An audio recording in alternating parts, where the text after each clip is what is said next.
할렐루야. 사랑하는 성도 여러분, 오늘은 참으로 좋은 날입니다. 오늘 저는 시편 4편 2절의 말씀을 중심으로 하나님의 말씀을 나누고자 합니다. 머리는 백두산 천지에서 물을 마시고 꼬리는 한라산 백록담에 담그고 있는 것은 무엇일까요? 정답은 거짓말입니다. 우리는 세상을 살면서 많은 말을 합니다. 그중 참말과 거짓말은 얼마나 사용할까요? 사람은 하루에 약 7천여 마디의 말을 한다고 합니다. 그리고 평균 약 15% 정도의 거짓말을 사용한다고 합니다. 하나님의 택함을 받았던 아브라함도 거짓말을 했습니다. 창세기 20장 1절로 2절에 보면 아브라함이 거기서 네게부 땅으로 옮겨가 가데스와 술 사이 그랄에 거류하며 그의 아내 사라를 자기 누이라 하였으므로 그랄 왕 아비멜렉이 사람을 보내어 사라를 데려갔더니 라고 기록하고 있습니다. 아브라함의 아들 이삭도 거짓말을 했습니다. 창세기 26장 6절로 7절에 보면 이삭이 그랄에 거주하였더니 그곳 사람들이 그의 아내에 대하여 물으매 그가 말하기를 그는 내 누이라 하였으니 리브가는 보기에 아리따움으로 그곳 백성이 리브가로 말미암아 자기를 죽일까 하여 그는 내 아내라 하기를 두려워함이었더라. 이삭의 아들 야곱도 거짓말을 했습니다. 야곱의 거짓말은 창세기 27장에서 나옵니다. 야곱은 형 에서의 장자권을 어머니 리브가와 함께 속임수와 거짓말로 아버지 이삭에게서 축복권을 물려받았습니다. 형 에서의 분노에 겁을 먹고 도망간 곳이 외삼촌 라반이 있는 곳이었습니다. 외삼촌 라반은 엄청난 거짓말쟁이였습니다. 라반은 매번 야곱의 품삯을 번복한 자였습니다.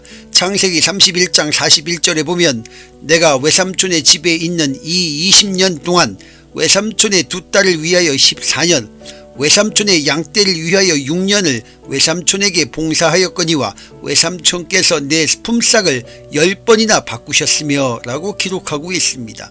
지금 보면 아브라함, 이삭, 야곱, 또 엄마 리브가, 또 외삼촌 라반, 이 가문은 대대로 거짓말을 밥 먹듯이 하는 집안이었던 것 같습니다.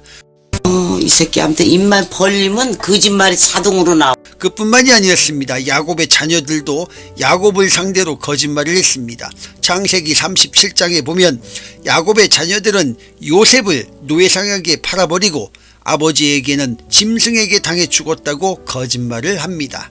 길고 긴 창세기의 역사는 인간의 머리로는 가늠하기가 어렵고 헤아리기도 어려울 것입니다. 그러나 우리 성경은 아브라함을 택하시고 그 자손을 축복하신 하나님의 인도하심이 있었기에 이렇게 거짓말의 실수를 대대에 걸쳐 반복했던 엉터리 같은 집안을 그럼에도 불구하고 사용하신 줄 믿습니다. 아브라함에서 야곱까지 거짓말은 그들의 가문 대대로 항상 따라다닌 것으로 보입니다.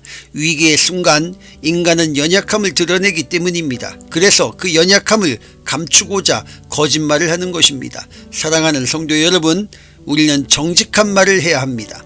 저와 여러분은 진실된 말을 해야 할 것입니다. 그럼에도 불구하고 하나님의 자비였을까요? 거짓말 때문에 어려움을 겪고 그에 상응한 대가를 받아야 할 상황에서도 우리 하나님은 아브라함과 이삭과 야곱에게 은혜를 베푸셨습니다.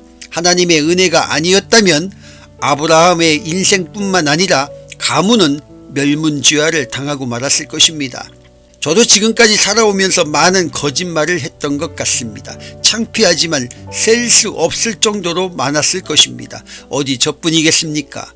우리 모두는 죄악으로 가득한 세상을 살고 있기에 그래서 주님 앞에 천부여 의지 없어 손을 들고 나오는 것인 줄 믿습니다. 즉시 회개하고 또 회개하지만 시간이 지난 후 몸부림치는 연약한 내 모습을 보게 되는 것입니다. 그래서 우리는 성령님을 의지하며 나아가야 하는 것입니다.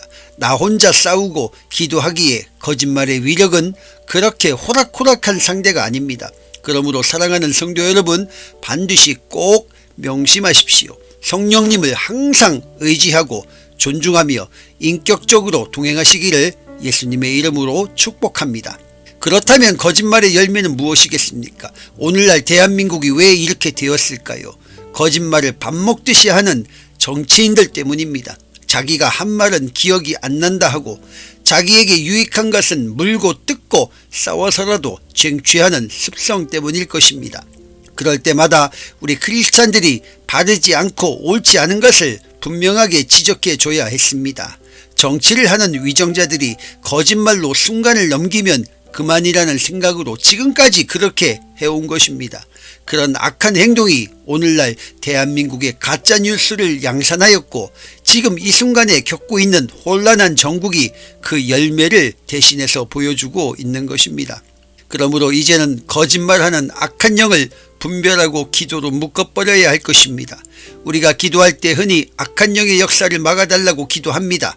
그러나 조금 더 분명하게 기도하시기를 바랍니다. 거짓말하는 영을 멸하여 주옵소서 라며 기도하시기를 예수님의 이름으로 간절히 부탁드립니다. 주의 종에게 거짓말을 했던 게하시의 마지막은 문둥병이라는 비극으로 끝났습니다. 삽비라와 아나니아의 거짓말은 그들 부부의 마지막이 되고 말았습니다.